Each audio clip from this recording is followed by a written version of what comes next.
Are you still playing A minor like this? Try this instead.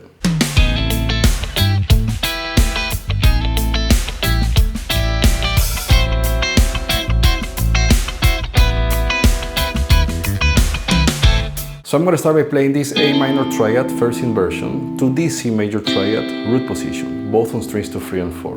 Now for the sake of this example, A minor is going to be the 2 chord in the key of G.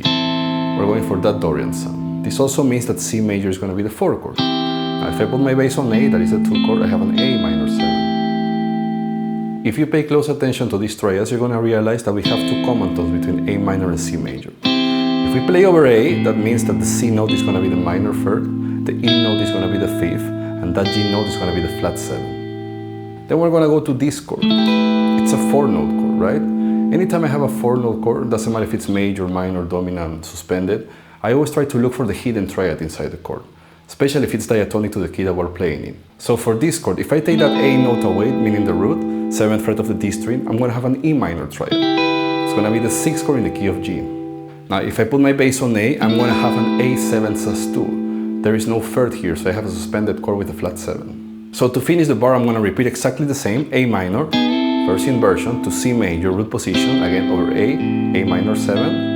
But this time I'm going to go to this chord. Again, it's a 4-note chord, right? I'm bringing that B note, that was the sus2, whole step and a half up to that D note. This time I'm going to have an A7 sus4.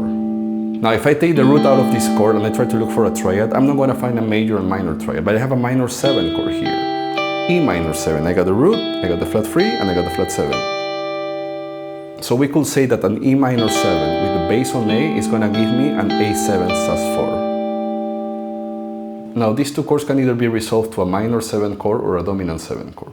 For example, if I play A7 sus2 to A7 sus4, I can resolve to A7. Or if I play A7 sus2 to A7 sus4, I can also go to A minor 7. So far I have this.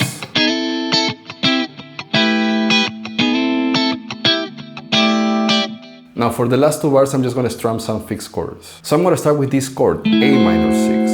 It's a really important one if you want to get the Dorian sound just out of 1 chord. To start, I have an A minor spread triad. I got the root, the 5th, and the flat 3, an octave higher. I got that special natural 6 on the 7th fret of the B string here. Then from this A minor 6, we're going to go to this really common shape, A minor 9. Right here I have an A minor 7 on the top 4 strings, and I'm just playing the 9th on the 7th fret of the high string. And to finish, I'm going to go to this A minor 7. So if I go back to my musical example and put some rhythm here, I have this.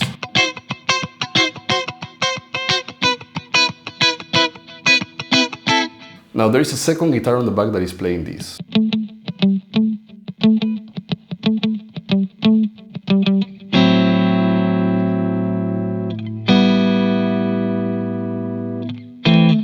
So for the first 2 bars, I'm going to start really simple just by playing a single note line. In relationship to A, I'm going to use 2 notes, the root and the flat 7. So it sounds like this.